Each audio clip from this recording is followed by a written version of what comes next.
R6828 State of Texas versus Alonzo Taylor. Can I have parties announced for the record for the state, Jason Deerhead, Your Honor. for the defense? Greg Gamer for the defense. We are here for, Gamer. could you spell your last name for the court reporter, please? Yes, D-E-S is in Sam, M-A-R-A-I-S is in Sam. Thank you. Sorry about the S. So we're here for sentencing today. You entered a plea on March 29th of no contest, and you applied for deferred adjudication. According to the plea bargaining agreement, punishments be assessed at a cap of 5 years, and the state is silent on your application. All right, have both parties had a chance to review the PSI report? Yes, Your Honor. Yes, Your Honor. Any objections to the PSI report? No objections, Your Honor. All right, defense. Your Honor, I'd like to say a few words and then call Alonzo and his mother up if that's possible. Yes. Okay. So the first thing, Judge, as you go through this PSI, the thing that sticks out is criminal history, obviously. This young man just turned 20, April 8th. And as we just talked out there, I'm saying you're the perfect candidate for probation because of this. You're at a crossroads. Your life is going to be defined by what you do from now on. You've already made this thing as since a 12-year-old, if you go back with those ages. He does have certificates for construction that he can work. He does have a job. He does not have any dependents. I've talked to him about his alcohol and drug use, and he's saying that is not happening. All right, if you drug tested today, what are the results going to be? Kind of dirty. Okay. All right. Kind of dirty. He said kind of dirty. Dirty for what? Marijuana, I think. No, it's not marijuana. I think you know what you were using. So what have you used? Let me put you under oath. Can you raise your right hand for me, please? Do you solemnly swear or affirm the testimony you give will be the truth and nothing but the truth, so help you God? Yes, ma'am. All right, you can lower your hand and you're gonna have to speak up so the court reporter can hear. So what are you gonna be dirty for? Marijuana. And what else? All right, before we continue, I'm gonna want a UA. Yes, Judge. All right. They're going to give you a UA. Do we need Yes. to Oh, they're walk gonna it have, down, or- oh no, they're gonna have somebody come and give him a UA. And then we'll continue. Judge, may I run around to some other court real quick? Yes, you can. How long is that going to take? About an hour? Oh, no, they're gonna do a UA. Are you prepared to go now? All right, so they're gonna do a UA very quickly. All right, and yeah, so. Vashawn, do we have results? Positive for THC. Okay, all right, let's bring him on out. THC. You have a base level or? No, they can't give base Come level. on, Judge. I'm working with thin air here. I know, and you're a teacher too. About to teach. Yeah, well, sometimes clients don't tell you everything. Well, no, and I talked to his mom about that. So, Okay, hey, Alonzo right here. all right, we're back on the record. So when's the last time you used marijuana? About a week ago, it was a candy bar. Okay, you're gonna need to speak up. Right now is not the time to be too cool for school. It was about a week ago. It was a candy bar site. My voice is just kind of deep in the. Right. So why are you doing marijuana when you know you have sentencing and you know I could send you to prison for 5 years? Because I'm sure your attorney will tell you, and I'm sure the state will tell you. In this court, age is just a number. I'm not going to treat you like a child because you're not a child. You're in adult court. I don't know why people want to use some drugs before they come to court and then try to throw themselves on the mercy of the court. State is silent, but you're here for a serious offense where you could end up going to prison for 5 years. And I will tell you this, if you end up going to prison for 5 years, it's not your mom's fault. It's not your attorney's fault. Because I'm sure your attorney probably already told you that I always, well, not always, but usually ask for a drug test. And all you had to do was come into court clean today. And if I were to send you to prison today, which I haven't made up my mind on that, it would be entirely your fault because your criminal history is just insane for someone your age. Do you understand? Yes, ma'am. So what are you doing with your life? Well, I'm not gonna say that, in the past that, it was a regret because jail kind of did help me out, I had problems to help me. Oh, wait, let's do this. Let's stop saying, after every sentence. I want you to concentrate and try not to say, you know. A lot of people come before me and they say, it's like, well, like this and like that. Your attorney is also a teacher, as am I. And I will tell you, he does not like his children saying, you know, it's like. So let's try not to have that when we speak. All right. Go ahead. Well, I went to school for, construction. Yeah, and it's always been like, a dream job, you know what I mean? Sorry, it's just how. Can I ask him a few questions, Your Honor? No, I want to. Okay, you I want to hear him. Well, I went to construction for about 3 years the school for construction, I got my NCCR, my You know? OSHA.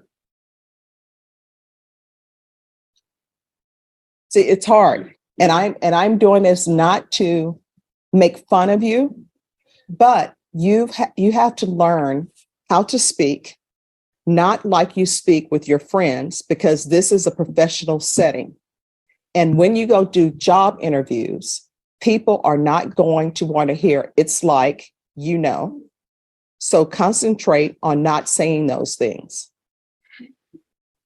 It's for the betterment of you. So concentrate, not saying that and not saying, okay, and it's like. And I want you to stand up straight and I want you to stop mumbling and I want you to speak so I can hear you, because I'm trying to make a decision on whether or not to send you to prison. Yes, ma'am. So go for it. I went to school for 3 years for construction. Since then, I got my NCCR, OSHA, and my level in carpentry, cabinets and stuff like that. And do you have an opportunity for a job? Yeah, I have an opportunity to job. I have a neighbor that does construction. So Does your neighbor know that you're doing marijuana? Yes, ma'am. You're telling me that your neighbor wants to hire you and your neighbor knows that you're doing marijuana. Tell the truth. No, ma'am. Here's the other thing. Do not be dishonest with me. I do not like when people are dishonest. You cannot do construction and use drugs. If you do, something's going to happen. Either there's going to be an accident at the job, and I have relatives who do construction work. I have relatives who drive. Anytime there's an accident, the first thing they want them to do, whether it's their fault or not, is take a drug test. And if there were an accident at a construction site, they would have you take a drug test. You would be positive for marijuana like you're positive today, and you would be fired. And they would be looking at a civil suit because someone is on their site using drugs. Do you understand? Yes, ma'am. And are you living with your mother? Yes, ma'am. I know she doesn't want drugs in her house. Yes, ma'am. Can I see his mom? Absolutely. Ma'am, come on up. Peter. Mr. Chair. And you had requested her, Judge, and Yes. we made sure she wanted to be here as well. Thank you. All right, can you raise your right hand for me, please? Do you solemnly swear or affirm the testimony you give will be the truth and nothing but the truth, so help you God? Yes, I do. All right, if you can lower your mask and state your name for the record. My name is Tracy. All right, and are you his mother? Yes. What does he spend his day doing? Well, just normal, sleeping. He goes and helps me with Ubering. How does he help you with Ubering? He delivers the food. Does he have any friends over? Not really. Does he have a No. curfew? Well, he has a GPS on, so he doesn't get to leave. He's just gone from 2 to 10, and then he's at home. I don't really have any. He's different. It's calmer. Does he help you clean the home? He does. He cleans his room. That's the most important thing, is keeping his room clean. That's what I care about. Is every kid can clean their own room and wash their own dishes. That's great with me, because that is the most important thing. Is if he can make sure he cleans his room, because I know he doesn't make a lot of the mess that's in the kitchen. It's not him. But when he does, he's very good at cleaning. He's different. All right, who all is in the household? So it's me, it's Lonzo, my 3 other kids. My friend comes around once in a while, but he doesn't live there, but he does. So are the people in the home just his siblings? Just his siblings. His girlfriend comes, but she doesn't stay. She just And I'm comes, hoping she's not in a bedroom with the door closed with him. yes. Oh, that needs to stop.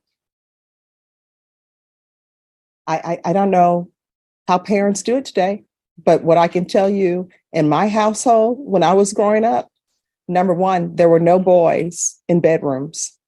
Yeah. Number two, they were only in common areas. And number three, they had to call before they came.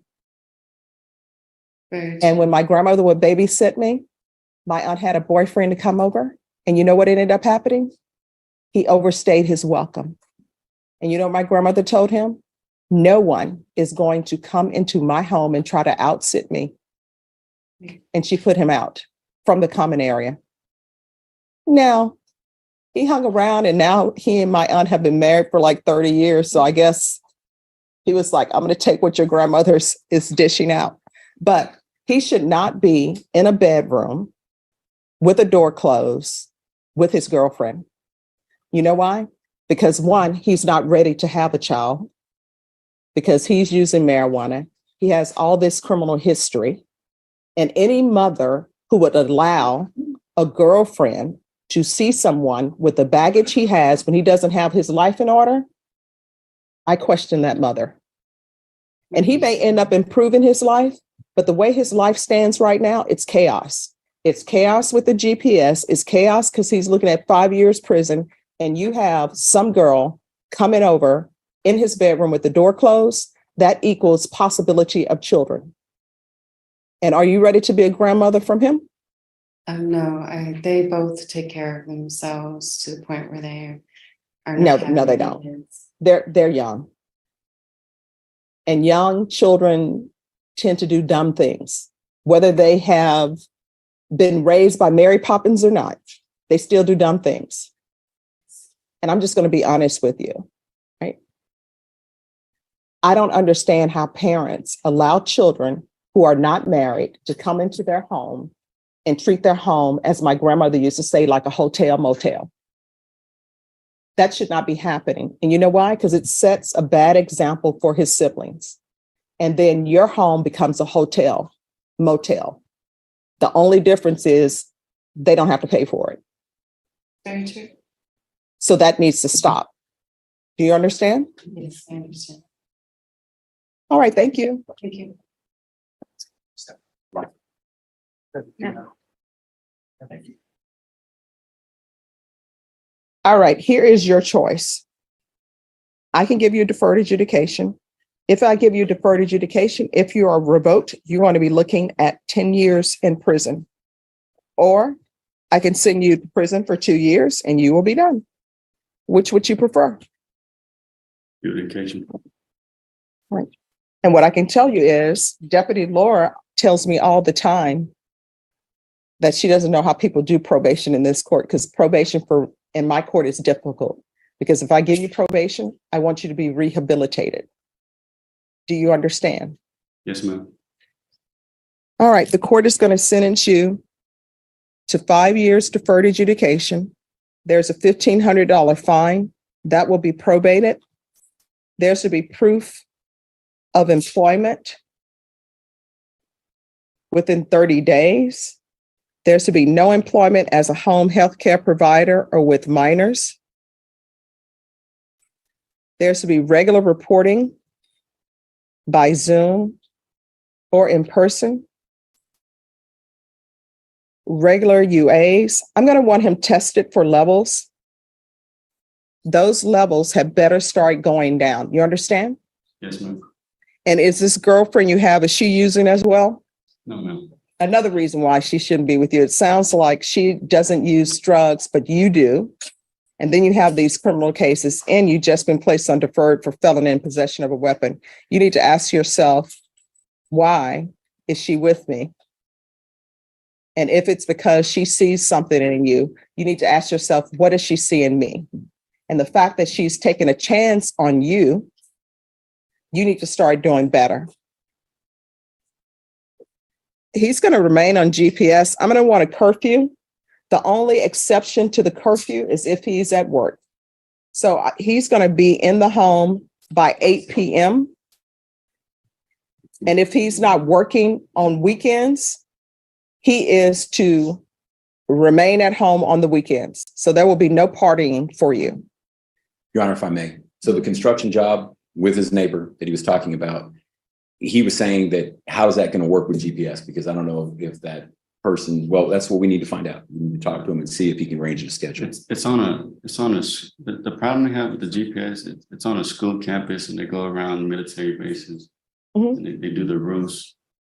Oh, we'll figure it out. We'll figure it out. Yes. They want you working. Okay, they want you using your craft. But you also got to show this court that you're going to be doing what you need to do. All right. So it's partial GPS. I get it. All right. It's partial GPS for employment. I'm going to want field visits 1 time per month, 200 hours of community service restitution. Probation. Is there anything else he needs? Your Honor, yes, it's 8 p.m. to 6 a.m. No. My understanding, he's going to be working throughout the week. So he doesn't leave the house till 7 a.m. and he's back at 8 p.m. But if he's at work, then he can work. And Judge, I appreciate your thoroughness. I just need to make sure he understands this. You're saying if that construction job, if he cannot have the GPS, you're saying then he cannot work that job. Is that what we're saying? Well, let's just see. I don't believe in crossing bridges until they're I built. agree, Judge. So let's see where we are on that. And then if there's an issue with that, then he can come back to Yes, the ma'am. court. In this court, to be successful on probation, communication is key. So if there's an issue, talk to the probation. If you're not able to speak with probation or you feel like they're not addressing your issue, then come to court and address it with me. Very good. But the issues on the construction job side is not with this side. That's the reason I haven't been able to work yet. Okay, I don't understand what you're saying. The issues on the construction side, that's why I haven't been able to work yet. Like, what is the issue? It's the monitor, me being around, gotta be on school campuses, military bases. It just doesn't look right in the field. So you need to talk to that boss and see if that's a no-go. In other Yeah, words, I mean, get some big boots. Get some big boots on. Pull your pants leg over the GPS. Here's the reason why you're on GPS. I don't just put people on GPS. Sometimes people who are on probation, they get taken off of GPS. The reason why you're on GPS is because you are not even doing what you're supposed to do with this hanging over your head. You knew that I could send you to prison for potentially 5 years, and you chose marijuana over having a better shot at not going to prison. And I'm going to want a TAP evaluation. It's already Oh, that is true. What are they recommending?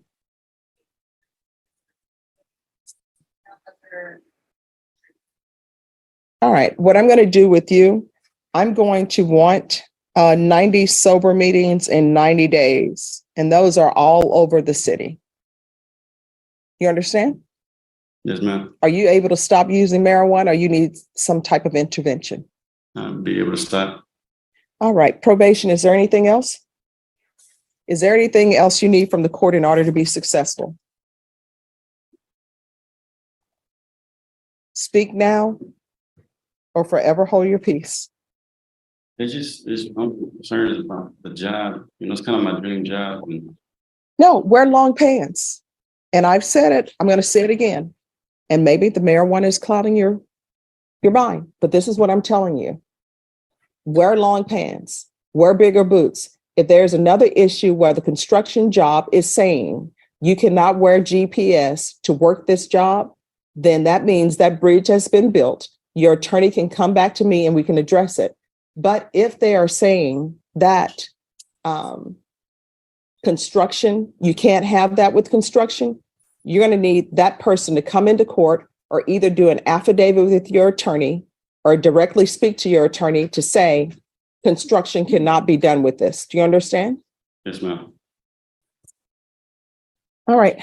Showing you what's entitled trial court certification of defendant's rights to appeal. Did you review that with your attorney? Did you understand it? Did you sign it? Yes, ma'am. Yes. Just one more, if you, thank you. So my son passed away, so How long ago? it was 4 years ago, but I wanted to do something with my family for his birthday, and that's this Saturday. And I wanted to find out if that would be okay. Where are you All gonna right. go? Vashawn, We're going to the Live Oak Park. and- Okay. Can you make sure that they're allowed to celebrate her, I won't say celebrate, but acknowledge her son's passing and that he's allowed to attend? So Saturday, if whatever their plans are, he's allowed to attend. And as far as the monitor, so I completely understand why you want to have the monitor and I'm not. But I will tell you, that Alonzo's been to a lot of interviews, and so it is very difficult to wear a monitor and people want to give you a job. And so his friend was explaining to him too, because I overheard the phone and I overheard you say something too, and it made me think about something. Because a lot of people judge something that they don't know the whole story about. And that's an unfortunate thing because we've been dealing with this for a very long time, and I'm still dealing with this. And this is one of the things that have caused a lot of problems for Alonzo. All right, here's the thing. I understand what you're saying. I'm internalizing it, but I want you to understand something. He needs structure. He doesn't have structure. And I am not trying to question your parenting skills, but this is what I see. Parents are trying to be friends with their children. They're acting like their friends, their children are their friends and adults. You're not technically an adult. You know why? Because you can't take care of yourself. You're living at home with your mother. You're using her home as a hotel room, and she's letting you use it as a hotel room. You've been having issues since you've been a juvenile. We got the resisting arrest and search, criminal trespass, criminal mischief, unauthorized use of a vehicle, failure to identify, another resisting arrest, search and transport. I'm ignoring that because that was taken into taken in consideration. And then you've been to TYC before. And you know what that tells me? That tells me a little bit that one, you need structure. And mom, you are not his friend, you are his parent. And you need to start laying down the law because otherwise he's going to end up in prison. And if you violate the conditions that I've set for you, what's going to end up happening is you could be looking at 10 years in prison. Here on out, everything that you do in your life, every decision that you're making, you need to ask yourself, is this something that could result in me going to prison for 10 years? If the answer is yes, don't do it. If the answer is maybe, don't do it. Because what I can tell you is, and Deputy Laura will tell you, Deputy Mejia and Ms. Abrams will tell you, at some point in time, when people violate conditions in this court, they always end up getting caught. You may not get caught the first time you violate it, but ultimately you end up getting caught because I'm serious about probation coming out doing field visits. And when they do, and something happens, you know what ends up happening? I receive a motion to revoke. And when I get that motion to revoke, if it's in proper order, I check the box and a warrant is issued. You are picked up by the police and you are taken into custody. And either your mom makes bond for you or she does not. If she doesn't make bond for you, you are brought over in orange after having been at the jail with other inmates, sharing toilets, sharing clothing. And then I hear your motion. And if it turns out that it is true and I find it's true, then you're looking at 10 years in the prison. Do you understand? Yes, ma'am. So your mom is allowing you to do things that she should not be allowing you to do. So you're going to have to check yourself. I don't know if that's something that young people still say, but that's what they said when I was growing up. You're going to have to put yourself in check because your mom looks at you. Your mom loves you. Your mom looks at you as still as her little boy. You're an adult. So if you love your mom you're going to have to start doing things appropriately so your mom doesn't have to come to court begging you and not seeing the fact that she has a son who came to court for sentencing and you're using marijuana. And you're probably using it in her house in the form of candy bars or whatever. And you're in the back room with your girlfriend having sex or whatever. And you're going to end up, if you continue on that vein, you guys are going to forget something. And you're going to end up bringing a grandchild into this world for her. And she's going to end up caring for it. And that grandchild is going to be stuck with the father who has all this history, who doesn't have their life in order. Do you understand? Yes, ma'am. All right. So probation will go over conditions with you. Thank you, Judge. With the excuse. Yes. In a courtroom charged with tension, 20-year-old Alonzo Taylor stood at the crossroads of his young life, facing a history of arrests dating back to his teenage years and a fresh charge of felony weapon possession. He appeared before the court in pursuit of deferred adjudication, a second chance, one final opportunity to rewrite his story. But what began as a routine sentencing quickly unraveled into a stark lesson on honesty, accountability, and the weight of choices made too young. His admission to recent marijuana use and a failed drug test only deepened the scrutiny, transforming this hearing into a powerful confrontation between a judge determined to impose structure and a young man struggling to break free from a chaotic path. The verdict was decisive. Instead of prison time, the court granted Taylor 5 years of deferred adjudication, a $1,500 fine, suspended under probation, and strict conditions designed to steer him toward rehabilitation.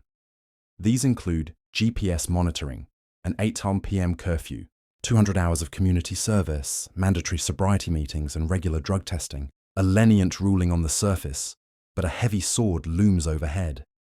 Any violation of these terms could trigger a full revocation, replacing opportunity with a decade-long prison sentence. For Taylor, this was not a reprieve. It was a test, a contract, with the court to prove that transformation is possible. Beyond the specifics of this case, the ruling sends a clear message. Justice is not only punitive, but corrective. The court's decision reflects a belief that youth, even when shadowed by criminal history, carries potential for redemption. Yet it is also a sobering reminder that mercy is not unconditional. Freedom now hinges on discipline, structure, and personal accountability. This judgment is not just a legal outcome, but a mirror held to a generation navigating cycles of violence, substance use, and systemic barriers. Taylor's story warns us all. The justice system can extend grace, but it demands responsibility in return.